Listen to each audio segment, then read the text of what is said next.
టీవీ7 ప్రేక్షకులకు నమస్కారం. టీవీ7 అందిస్తున్న ప్రత్యేక కార్యక్రమం థైరాయిడ్ అవేర్నెస్.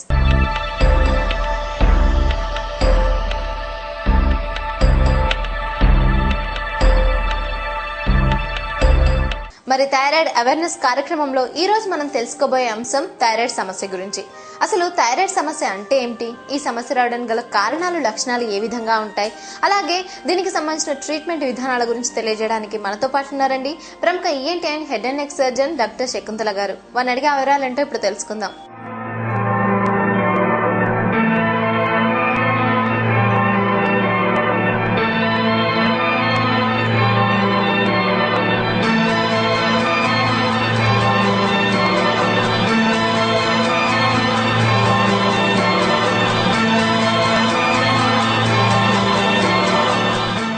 నమస్కారం డాక్టర్ గారు. నమస్తే డాక్టర్ గారు, థైరాయిడ్ సమస్యతో చాలా మంది బాధపడుతూ ఉంటారు. అంటే ఎవరైనా సరే, స్త్రీలైనా, పెద్దవాళ్ళైనా, పిల్లలైనా, ఎవరైనా థైరాయిడ్ సమస్యతో చాలా మంది బాధపడుతూ ఉంటారు. అసలు మనకు థైరాయిడ్ గ్రంథి అనేది ఎలా ఉంటుంది, దాని పనితీరు, దానికి ఎటువంటి సమస్యలు వస్తాయి, దాని గురించి మా టీవీ7 ప్రేక్షకులకు తెలియజేయండి. థైరాయిడ్ గ్లాండ్ అని ఒకటి గ్రంథి ఉంటది గొంతులో, ఈ పోర్షన్ లో ఉంటది. అది ట్రెకియా అని మన విండ్ పైప్ ఉంటది, దాని మీద ఉంటది. అది దానికి ఒక 2 లోబ్స్ ఉంటాయి, రైట్ లోబ్, లెఫ్ట్ లోబ్, మధ్యలో ఒక బ్రిడ్జ్ లాంటి ఇస్థమస్ అంటారు. అది ఒక టైప్ ఆఫ్ ఎండాక్రిన్ గ్లాండ్. అంటే దాని నుంచి థైరాయిడ్ హార్మోన్స్ సీక్రెట్ అవుతుంది. ఆ హార్మోన్స్ ప్రతి ఆర్గన్ సిస్టమ్ మీద హార్మోన్స్ ఎఫెక్ట్ చేస్తాయి. అంటే హార్ట్, లంగ్స్ మీద, కిడ్నీ మీద, స్కిన్ మీద, మన సర్క్యులేటరీ సిస్టమ్ మీద, మన హెయిర్, అన్ని ఆర్గన్ సిస్టమ్స్ ని అది ఒక టైప్ కంట్రోల్ చేస్తుంది. దానికి ఒక కంట్రోలింగ్ హార్మోన్ ఉంటుంది, థైరాయిడ్ స్టిమ్యులేటింగ్ హార్మోన్. అది బ్రెయిన్ నుంచి సీక్రెట్ అవుతుంది. సో దాని థైరాయిడ్ గ్లాండ్ నుంచి T3, T4 హార్మోన్స్ సీక్రెట్ అయ్యి ఆ హార్మోన్స్ ద్వారా మనకి అన్ని సిస్టమ్స్ రెగ్యులేట్ అవుతుంది, ఫంక్షన్స్. అంటే ఇప్పుడు దాని నిర్మాణం మనకి ఇక్కడ గొంతులో ఉంటుందంటారా, కొంతమంది గ్లైటర్ అని అంటుంటారు, అది దానికి దీనికి తేడా ఏంటంటారు? గాయిటర్ అంటే మామూలుగా థైరాయిడ్ గ్లాండ్ మనకి బయట కనపడవు, అది స్కిన్ లోపలే ఉంటది. మసిల్స్ ఉంటాయి, మసిల్ కన్నా డీప్ లేయర్ లో ఉంటది. అది విండ్ పైప్ మీదనే కూర్చొని ఉంటది. సైజ్ చిన్నగా ఉంటది, అరౌండ్ 5 సెంటీమీటర్స్. కానీ అది ఎన్లార్జ్ అయితే, ఏదో ఒక gland right are left side lobe enlarge అయితే, దాంట్లో ఏమైనా ట్యూమర్ లేకపోతే సిస్ట్ ఏమైనా ఫామ్ అయితే, సైజ్ ఎన్లార్జ్ అవటం వల్ల అది బయట ఒక స్వెల్లింగ్ లాగా కనిపిస్తుంది. ఆ స్వెల్లింగ్ ని గాయిటర్ అంటారు. అది థైరాయిడ్ గ్లాండ్ స్వెల్లింగ్ అనమాట. అది మెడికల్ టర్మ్స్ లో గాయిటర్ అంటారు దాన్ని. థైరాయిడ్ అనేది మనకు హార్మోన్స్ ఇంబ్యాలెన్స్ కి యూజ్ అవుతుంది అన్నారు కాబట్టి దీనికి వచ్చే సమస్యలు ఎన్ని రకాలుగా ఉంటాయి, వాటి గురించి తెలియజేయండి. థైరాయిడ్ హార్మోన్స్ ఒక్కొక్కసారి మనకి normal hormones T3, T4 levels ఒక పర్టికులర్ ఫిక్స్ లెవెల్స్ ఉంటాయి మన బ్లడ్ లో. సపోజ్ ఈ T3, T4 హార్మోన్స్ కి డెఫిషియన్సీ అంటే మాత్ర నార్మల్ లెవెల్స్ కన్నా లో మాత్రలో బ్లడ్ లో ఉంటే ఆ కండిషన్ ని హైపోథైరాయిడిజం అంటారు. అంటే గ్లాండ్ కి ఫంక్షన్ తగ్గుతాయి, under functioning or hypo functioning gland ఉంటే T3, T4 లెవెల్స్ తగ్గిపోతాయి బ్లడ్ లో. ఆ కండిషన్ ని హైపోథైరాయిడిజం అంటారు. దానికి exactly opposite, suppose gland is hyper functioning అంటే అప్పుడు హార్మోన్ ప్రొడక్షన్ ఎక్కువ ఉంటుంది. అలాంటి అప్పుడు బ్లడ్ లో T3, T4 హార్మోన్ లెవెల్స్ ఎక్కువ ఉంటాయి నార్మల్ రేంజ్ కన్నా. సో ఆ కండిషన్ ని హైపర్ థైరాయిడిజం అంటారు. సో అట్లా 2 రకాల సిచ్యువేషన్స్ ఉంటాయి, hypo or hyper thyroidism. Gland under functioning ఉంటే హైపో, ఓవర్ ఫంక్షనింగ్ ఉంటే హైపర్ థైరాయిడిజం అంటారు. మరి డాక్టర్ గారు, వీటికి వచ్చే సమస్యలు ఎలా ఉంటాయి అంటారు? ఇప్పుడు హైపోథైరాయిడిజం వచ్చేసరికి దానికి సిమ్టమ్స్ వేరే ఉంటాయి, హైపర్ థైరాయిడిజం కి సిమ్టమ్స్ వేరే ఉంటాయి. సిమ్టమ్స్ ఎట్లా అంటే చిన్నపిల్లల్లో కొన్ని వేరే టైప్ కనిపిస్తాయి, పెద్దోళ్ళి. మోస్ట్ ఇంపార్టెంట్లీ ఏంటంటే ఒక్కొక్కసారి గాయిటర్ అంటే థైరాయిడ్ గ్లాండ్ లో స్వెల్లింగ్ లాగా కనిపిస్తుంది, డిఫ్యూజ్ స్వెల్లింగ్ అంటే మొత్తం గ్లాండ్ అంతా మొత్తం ఇక్కడ వాచినట్టు ఉంటుంది, ఇక్కడ ఒక ఉబ్బు లాగా వచ్చేస్తుంది. లేకపోతే ఒక పక్క స్వెల్లింగ్ వచ్చేస్తాయి, లేకపోతే మల్టిపుల్ ఎట్లా నాడ్యూల్స్ లాగా కనిపిస్తుంది. దాంతో పాటు పేషెంట్స్ కి కొన్ని సిమ్టమ్స్ ఉంటాయి. హైపోథైరాయిడిజం లో కొంతమంది పేషెంట్స్ కి వెయిట్ గెయిన్ ఉంటుంది, అంటే వెయిట్ పెరుగుతాయి కొంచెం. అంటే ఎక్కువ ఏం తినకుండా, ఏం కారణం లేకుండా సడన్ గా 6 months or 1 year నుంచి వెయిట్ ఎక్కువ అవుతుంది, బరువు పెరుగుతాయి. దాంతో పాటు చేతులు కాళ్ళు లాగుతాయి, క్రాంపీ పెయిన్స్, జాయింట్ పెయిన్స్, అట్లా మసిల్ పెయిన్స్ ఉంటుంది హోల్ బాడీలో, నెక్ లో లేకపోతే జాయింట్స్ లో చేతులు కాళ్ళు అట్లా లాగుతాయి. కొంతమందికి ఎక్కువ నిద్ర వస్తాయి, ఎక్సెసివ్ స్లీపీనెస్, లెథార్జీ ఉంటుంది, అంటే అలసిపోయినట్టు అనిపిస్తాయి. ఎక్కువ హెవీ వర్క్ చేయకపోయినా వాళ్ళకి ఎప్పుడు నిద్రపోవాలని అనిపిస్తుంది, చేత కాపోవటం అట్లా సిమ్టమ్స్ అనిపిస్తాయి. దాంతోపాటు కొన్ని హార్మోనల్ ఇంబ్యాలెన్సెస్ వల్ల లేడీస్కి ఎస్పెషలీ మెన్స్ట్రల్ ప్రాబ్లమ్స్ వస్తాయి. అంటే కొంతమందికి హెవీ పీరియడ్స్ అట్లా రావటం, లేకపోతే ఇర్రెగ్యులర్ పీరియడ్స్ రావటం, డేట్ కన్నా ముందు లేకపోతే మంత్లో 2 times అట్లా రావటం, హెవీ బ్లీడింగ్ రావటం, ఎక్కువ రోజు లేకపోతే ఫ్లో ఎక్కువ ఉండటం, అట్లా కొన్ని మెన్స్ట్రువల్ ఇర్రెగ్యులారిటీస్ కనిపిస్తాయి. ఎక్కువ థైరాయిడ్ డెఫిషియన్సీ ఉంటే కొంతమందికి ఎక్సెసివ్ హెయిర్ ఫాల్ అంటే జుట్టు ఊడిపోవటం, స్కిన్ కొంచెం రఫ్ అయిపోవటం, దాంతోపాటు అట్లా కొంచెం వాయిస్ చేంజెస్ కూడా కనిపిస్తాయి. వాయిస్ కొంచెం బొంగురు గొంతు అట్లా వచ్చేస్తుంది. అంటే ఇన్ఫెక్షన్ లేకుండా, జలుపు లేకుండా గొంతు జస్ట్ అట్లా రఫ్ అండ్ కొంచెం హోర్స్ అనిపిస్తాయి కొంతమందికి. యూజువలీ ఇవే సిమ్టమ్స్ ఉంటాయి హైపోథైరాయిడిజంకి. చిన్నపిల్లల్లో యూజువలీ ఏం కనిపిస్తాయి, ఇలాంటి సిమ్టమ్స్ కనపడపోయినా వెయిట్ గెయిన్ ఒకటి ఉంటుంది, ఎక్సెసివ్ ఒబేసిటీ లాగా అట్లా ఉంటుంది చిన్నపిల్లలకి. అలాంటప్పుడు మనం హైపోథైరాయిడిజం డెఫినెట్లీ సస్పెక్ట్ చేయాలి. దాంతో పాటు వాళ్ళకి స్కూల్లో పర్ఫార్మెన్స్ తగ్గిపోతాయి, అంటే మార్క్స్ తగ్గిపోతాయి సడన్ గా, లేకపోతే ఎక్కువ వాళ్ళు అలసిపోతారు, ఎక్కువసేపు నిద్రపోతారు చిన్నపిల్లలు. అలాంటప్పుడు మనం హైపోథైరాయిడిజం సస్పెక్ట్ చేసి దాని గురించి ఇన్వెస్టిగేట్ చేయాలి. అట్లా గర్భిణీ లేడీస్ కి ఏమవుతుంది, కొన్ని సిమ్టమ్స్ ఏంటంటే ఎర్లీ అబార్షన్, ఏం కారణం లేకుండా 3rd month లో, 2nd month లో, లేకపోతే 5th month లో అబార్షన్ అవుతుంది, లేకపోతే మిస్క్యారేజ్ అవుతుంది. అలాంటి అప్పుడు కూడా హైపోథైరాయిడిజం మనం సస్పెక్ట్ చేసి ఇన్వెస్టిగేట్ చేయాలి. అదే హైపర్ థైరాయిడిజం కి సిమ్టమ్స్ వేరే ఉంటాయి, ఎగ్జాక్ట్లీ ఆపోజిట్ ఉంటుంది. హైపర్ థైరాయిడిజంలో మనకి పాల్పిటేషన్స్ అంటే దడ, తర్వాత గాబ్రా ఫీల్ అవ్వటం, ఎక్కువగా స్వెట్టింగ్, లేకపోతే అంటే ఎప్పుడు చూసినా అంటే సమ్మర్లో కాకపోయినా వింటర్లో కూడా ఎప్పుడు చేతులు కాలు తడిగా ఉండటం, చెమట రావటం. దాని తర్వాత ఒక్కొక్కసారి షేకింగ్, వణుకు, ట్రెమర్స్ అంటారు, ఏదైనా పట్టుకునేటప్పుడు లేకపోతే జనరలీ చేతులు అట్లా అట్లా షేకింగ్ లాగా, ట్రెమర్స్ లాగా అట్లా షేక్ అవటం, అలాంటి సిమ్టమ్స్ కనిపిస్తాయి. Severe hormone problem hyper thyroidism ఉంటే ఒక్కొక్కసారి ఐబాల్స్ బయటకు వచ్చేస్తాయి, ఆ కండిషన్ ని ఎగ్జాఫ్థాల్మోస్ అంటారు. నార్మల్ లెవెల్ కన్నా ఎక్కువగా ఐ చుట్టూ వైట్ పోర్షన్ అవి ఎక్కువగా కనిపిస్తాయి, ఐబాల్స్ బయటకు రావటం వల్ల పుష్ అవుట్ అవుతుంది. దాంతో పాటు ఆఫ్ కోర్స్ ఇక్కడ నెక్ దగ్గరే బాగా స్వెల్లింగ్ అనిపిస్తాయి. అట్లా మనం జనరల్ ఎగ్జామినేషన్ చేసేటప్పుడు కూడా దాని మీద పల్సేషన్స్ లేకపోతే థ్రిల్ అట్లా కనిపిస్తాయి. సో ఇవి సిమ్టమ్స్. కొంతమందికి లూజ్ మోషన్స్ వస్తాయి. అలాంటి మెన్స్ట్రువల్ ప్రాబ్లమ్స్ కూడా లేడీస్ లో కనిపిస్తాయి, అంటే కొంతమందికి పీరియడ్స్ లో ఫ్లో లేకపోతే హెవీ ఫ్లో లేకపోతే ఇరెగ్యులర్ అట్లా రావటం, అట్లాంటి సిమ్టమ్స్ కనిపిస్తాయి హైపర్ థైరాయిడిజం లో. టీవీ సెవెన్ అందిస్తున్న ప్రత్యేక కార్యక్రమం థైరాయిడ్ అవేర్నెస్ కార్యక్రమంలో మరిన్ని వివరాలు తెలుసుకోబోయే ముందు ఇప్పుడు ఒక చిన్న విరామం.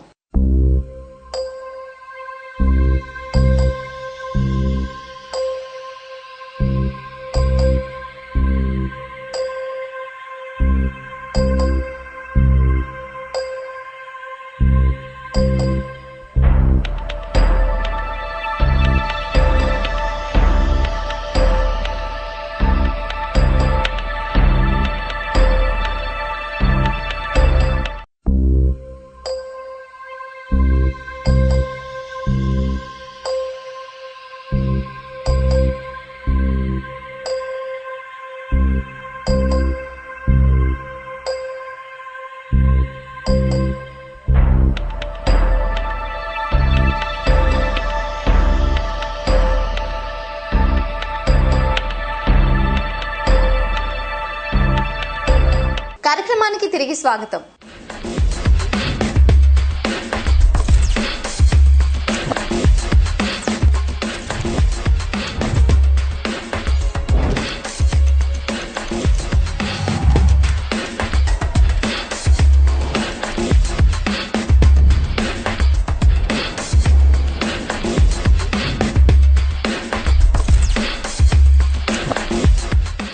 హైపోథైరాయిడిజం, హైపర్ థైరాయిడిజం అనేది అంటే ఇప్పుడు మనం ముందుగా హైపోథైరాయిడిజం తీసుకుంటే ఏ వయసులో వాళ్ళకి ఎక్కువగా వచ్చే అవకాశం ఉంటుంది, ఎవరిలో ఎక్కువగా వస్తుంది అంటారు? ఇవి యూజువలీ అయితే లేడీస్ కి అది మోర్ కామన్. ఏ థైరాయిడ్ ప్రాబ్లమ్ అయినా మేల్స్ కన్నా లేడీస్ కి ఎక్కువ కామన్ గా కనిపిస్తాయి. అది యంగ్ ఏజ్ గ్రూప్ లో, around 20 to 30 years age group లో కనిపిస్తాయి. కానీ కొంతమందికి హెరిడిటరీ ఉంటే, అంటే మదర్ కి లేకపోతే గ్రాండ్ మదర్ కి ఉంటే, ఎర్లీ ఏజ్ లో గర్ల్స్ కి కూడా అరౌండ్ 10 years 12 years ఏజ్ లో కూడా, అరౌండ్ ప్రీ ప్యూబర్టీ ఏజ్ అంటే మెచ్యూర్ ఏజ్ లో, ఆ టైంలో కూడా ఒక్కొక్కసారి కనిపిస్తాయి. కొంతమందికి ప్రెగ్నెన్సీలో ఆ సిమ్టమ్స్ బయటపడతాయి. అంటే ఏమేమి కండిషన్స్ లో మనకి థైరాయిడ్ హార్మోన్ డిమాండ్ ఎక్కువ ఉంటుంది బాడీకి, ఎస్పెషలీ ఈ గ్రోయింగ్ చిల్డ్రన్కి, ప్రెగ్నెన్సీ అప్పుడు, అలాంటి అప్పుడు థైరాయిడ్ హార్మోన్ డెఫిషియన్సీ తొందరగా బయటపడుతుంది.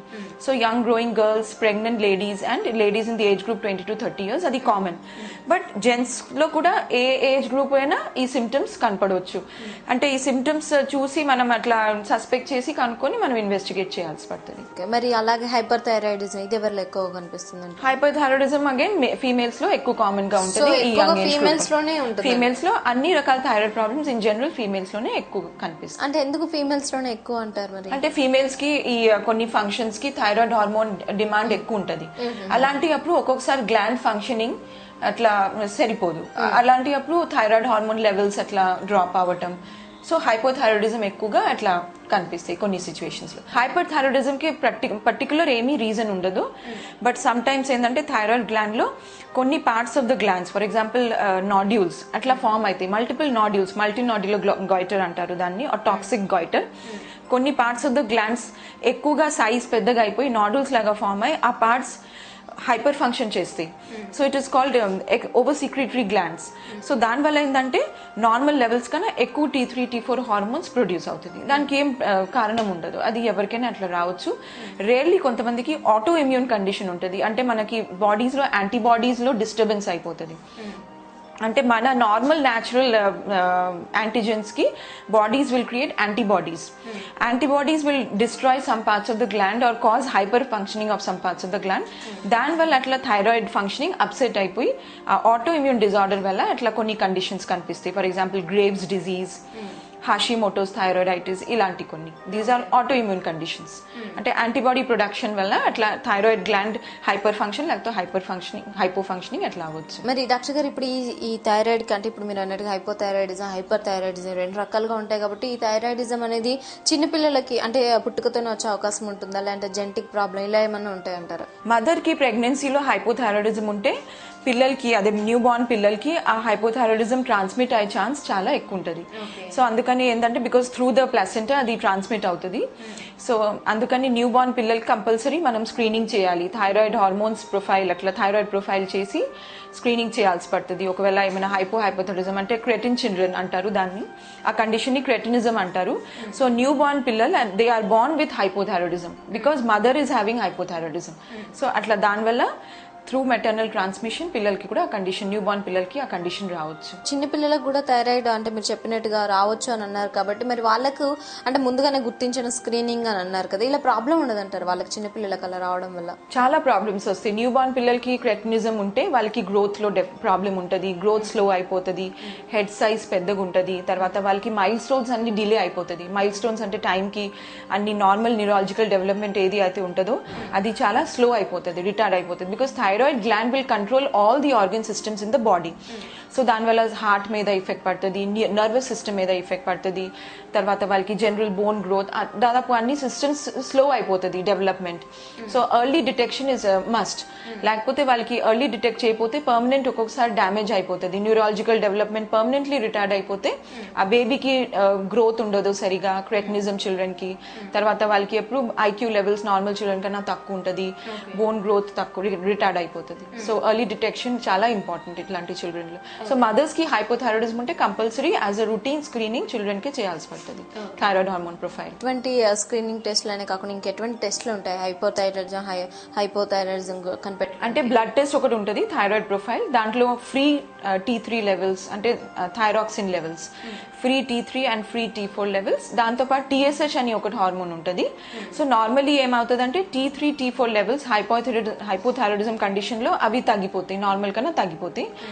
దానివల్ల TSH hormone is produce by the brain. It's thyroid stimulating hormone. అంటే థైరాయిడ్ గ్లాండ్ ని స్టిమ్యులేట్ చేస్తాయి అది, బికాస్ గ్లాండ్ ఫంక్షన్ తగ్గుతాయి. So thyroid stimulating hormone production will be more to stimulate the gland. So TSH levels ఎక్కువ ఉంటాయి, T3, T4 levels తగ్గిపోయి TSH levels ఎక్కువ ఉంటాయి. అదే హైపర్ థైరాయిడిజం లో ఎగ్జాక్ట్లీ ఆపోజిట్ ఉంటుంది. TSH లెవెల్స్ నార్మల్ కన్నా తక్కువ ఉంటుంది, T3, T4 లెవెల్స్ ఎక్కువ ఉంటాయి. సో అది బ్లడ్ టెస్ట్ ద్వారా మనం కనిపెట్టుకోగలుగుతాం.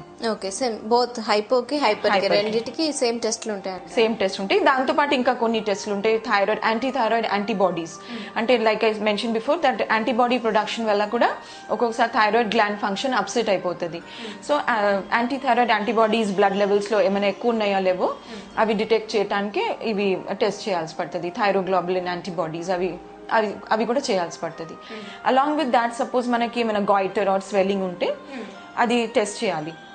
For example 5 needle aspiration cytology ద్వారా, అంటే ఇట్స్ నీడిల్ బయాప్సీ, ఇక్కడ నుంచి కొంచెం ఫ్లూయిడ్ తీసి అది, అంటే ఒక్కొక్కసారి ఏమవుతుందంటే థైరాయిడ్ గ్లాండ్ లో హైపోథైరాయిడిజం కాక కొన్ని వేరే కండిషన్స్ ఉంటాయి. ఫర్ ఎగ్జాంపుల్ సిస్ట్ లాగా డెవలప్ అవుతుంది, నాడ్యూల్ అంటే ఒక గడ్డలాగా ఫామ్ అవుతుంది, లేకపోతే కొన్ని కేసెస్ లో ట్యూమర్స్ ఫామ్ అవుతుంది. Tumours like benign tumours, malignant tumours. Benign tumours like most common అంటే thyroid adenoma, popularly adenoma or simple adenoma. So అట్లా అడినోమా అంటే జస్ట్ ఏం లేదు, ఒక పార్ట్ ఆఫ్ ద గ్లాండ్ లో they will be excess production, excess tissue అట్లా form అవుతుంది. So దానివల్ల స్వెల్లింగ్ అట్లా వస్తాయి. సో ఇట్స్ బినైన్ కండిషన్, అది ఎఫ్ఎన్ఏసి ద్వారా. అట్లానే క్యాన్సర్స్ కొన్ని ఉంటాయి. For example 3 types of cancers are most common: medullary carcinoma, papillary carcinoma and anaplastic. అందులో papillary carcinoma is the least dangerous of the 3 cancers in the thyroid gland. Next comes medullary, and third is the anaplastic carcinoma, which is very dangerous. అంటే అది చాలా తొందరగా spread అవుతుంది, body అడ్జేసెంట్ tissues ని involve అయ్యి తర్వాత బాడీలో మెటాస్టేసిస్ అంటే డిఫరెంట్ లంగ్స్ లేకపోతే అబ్డమెన్ బోన్స్ కి కూడా తొందరగా స్ప్రెడ్ అవుతుంది. అది చాలా డేంజరస్, దానికి ప్రోగ్నోసిస్ కూడా బ్యాడ్. సో అలాంటి డిటెక్ట్ చేయాలంటే ఎఫ్ఎన్ఏసి, 5 నీడిల్ ఆస్పిరేషన్ సైటాలజీ, అది చేయాల్సి పడుతుంది. Along with that ultrasound scan. Ultrasound scan అంటే దాని ద్వారా ఏంటంటే ఎంత పెద్ద నాడ్యూల్ ఉంది, సింగిల్ నాడ్యూల్ ఉందా లేకపోతే మల్టిపుల్ నాడ్యూల్స్ ఉన్నాయి, వాటికి సైజ్ ఏంటి, తర్వాత ఆ నాడ్యూల్లో what is the pathology. Like cyst అంటే దాంట్లో ఫ్లూయిడ్ ఉంటుంది, అదే అంటే సింపుల్ గాయిటర్ అంటే కొంచెం అట్లా థిక్ మెటీరియల్ ఉంటుంది, thyroid normal thyroid gland tissue లాగానే ఉంటుంది. అండ్ ఆఫ్ కోర్స్ మనకి క్యాన్సర్స్ ఉంటే ఏంటంటే దానికి కొన్ని ఫీచర్స్ ఉంటాయి. ఫర్ ఎగ్జాంపుల్ అది వెల్ డిఫైన్డ్ ఉండదు, సరౌండింగ్ టిష్యూస్ ని ఇన్వాల్వ్ చేస్తాయి. తర్వాత దాంతో పాటు అడ్జేసెంట్ స్ట్రక్చర్స్, ఫర్ ఎగ్జాంపుల్ మన విండ్ పైప్, తర్వాత ఈసోఫేగస్ అంటే ఫుడ్ పైప్, సరౌండింగ్ మసిల్స్ ని అట్లా దాంతో పాటు చిన్న చిన్న నెక్ నోడ్స్, అంటే మనకి నెక్ లో అట్లా థైరాయిడ్ గ్లాండ్ క్యాన్సర్ లో ఇట్లా ఉర్ములు వాస్తాయి, అక్కడ స్ప్రెడ్ అవుతాయి, నెక్ నోడ్స్ అంటారు. సో అవి ఇన్వాల్వ్మెంట్ అవన్నీ ultrasound. And if we suspect further, for example cancer లో సిటీ స్కాన్ చేస్తే, నెక్ సిటీ స్కాన్ చేస్తే దాని ద్వారా డయాగ్నోసిస్, ప్రాపర్ డయాగ్నోసిస్ అవుతుంది. Along with that chest X-ray ఒకటి చేయాల్సి పడుతుంది, especially in case of cancers, అంటే లంగ్స్ కి ఏమైనా స్ప్రెడ్ అయిందా లేదా డిజీజ్. ఒక్కొక్కసారి అదే ట్యూమర్ కింద మీడియాస్టినం, అంటే లంగ్స్ మధ్యలో ఒకటి ఉంటుంది area, that is called mediastinum, అక్కడికే స్ప్రెడ్ అవుతుంది. అలాంటి ఉంటే it is very dangerous in the sense breathing problems, అట్లా సడన్ గా బ్రీదింగ్ డిఫికల్టీ వచ్చేసి వాయిస్ హోర్స్ అవ్వటం అట్లాంటివి అవుతుంది. It's an emergency condition. So chest X-ray చేస్తే అది డిటెక్ట్ అవుతుంది. అలా కొన్ని ఇన్వెస్టిగేషన్స్ ఉంటాయి depending on the condition what we suspect, benign or malignant, whether it is a tumor or whether it is a cyst or goiter, లేకపోతే ఏమైనా hormonal problems like hyper or hypothyroidism, different conditions depending on the different investigation. Thyroid లో ఎన్ని రకాలు ఉన్నాయో తెలుసుకున్నారు కదండి. మరి వీటి యొక్క లక్షణాల గురించి మరిన్ని వివరాలు తెలుసుకోబోయే ముందు థైరాయిడ్ అవేర్నెస్ ప్రత్యేక కార్యక్రమంలో మరొక చిన్న విరామం.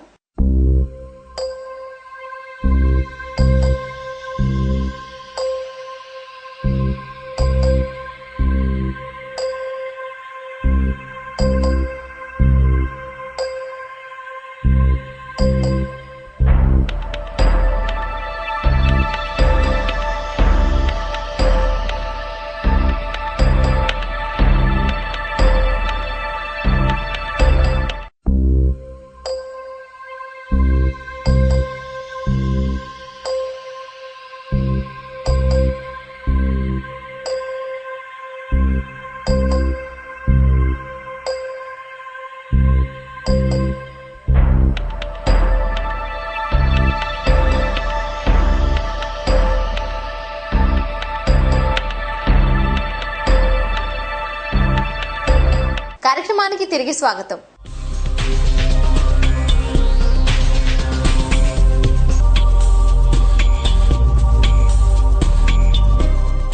మరి డాక్టర్ గారు ఈ సమస్య ఎక్కువగా స్త్రీలలో వస్తుందన్నారు కాబట్టి అంటే మెనోపాజ్ స్టేజ్ దాటాక వాళ్ళకి హార్మోన్స్ అన్ని చాలా మటుకు తగ్గిపోతాయి అంటారు. సో ఆ టైంలో కూడా మనకి థైరాయిడ్ ప్రాబ్లం వచ్చే అవకాశం ఉంటుంది. యాక్చువల్లీ మెనోపాజ్ కి హైపోథైరాయిడిజం కి ఏం రిలేషన్ లేదు. బికాస్ మెనోపాజ్ లో వేరే ఫీమేల్ హార్మోన్స్ ఉంటాయి, ఈస్ట్రోజన్, ప్రొజెస్ట్రాన్, తర్వాత FSH, LSH. ఆ హార్మోన్స్ లో వేరియేషన్ ఉంటుంది, but they are not directly related to thyroid hormones. Usually thyroid disorders are seen in the early age group 20s and 30s.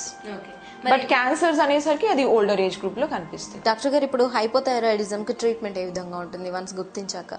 Hypothyroidism మనం levels చూడాలి, T3, T4 and TSH levels చూసి patient ని ఒక thyroid hormone మీద start చేయాలి. It is called thyroxine.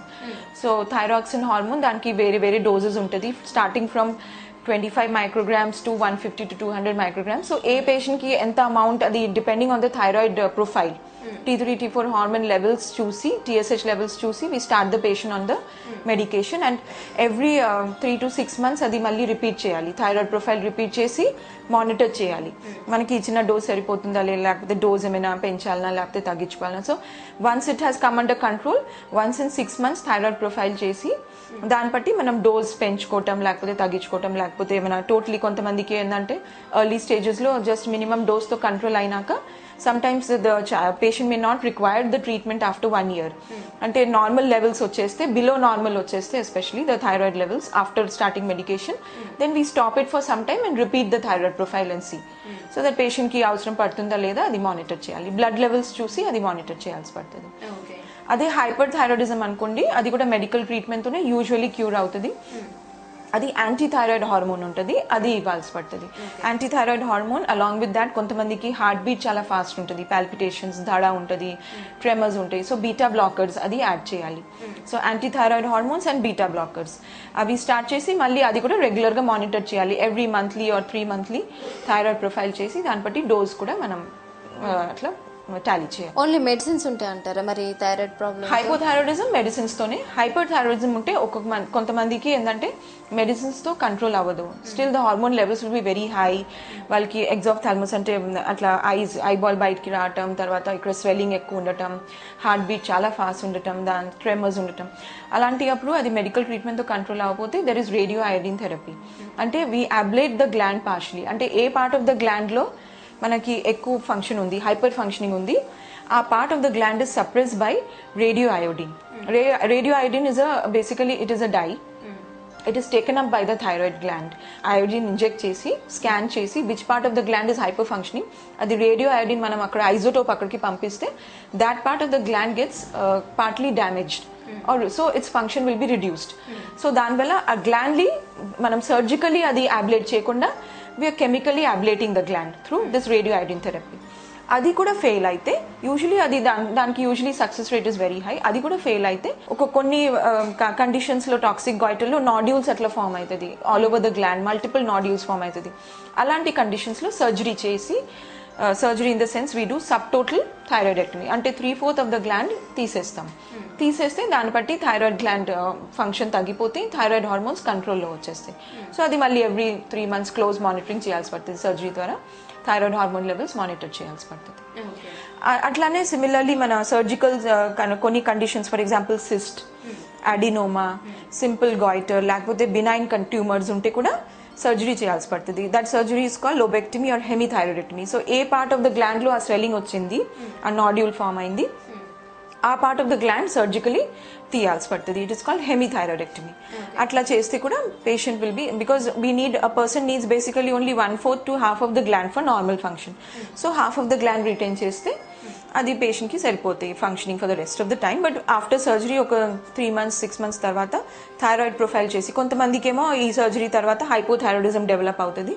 So hormone levels monitor చేసి దాన్ని బట్టి అవసరం పడితే కూడా మెడికేషన్ ఇవ్వాల్సి పడుతుంది. డాక్టర్ గారు, ఇవాళ మనం థైరాయిడ్ గ్రంథి యొక్క ప్రాముఖ్యత, అలాగే థైరాయిడ్ కి ఎలాంటి సమస్యలు వస్తాయి, హైపోథైరాయిడిజం, హైపర్ థైరాయిడిజం గురించి తెలుసుకున్నాం కదండి. మరి రేపటి ఎపిసోడ్ లో మనం దీనికి సంబంధించిన ట్రీట్మెంట్ విధానాలు, అలాగే థైరాయిడ్ కి వచ్చే క్యాన్సర్ల గురించి తెలుసుకుందాం.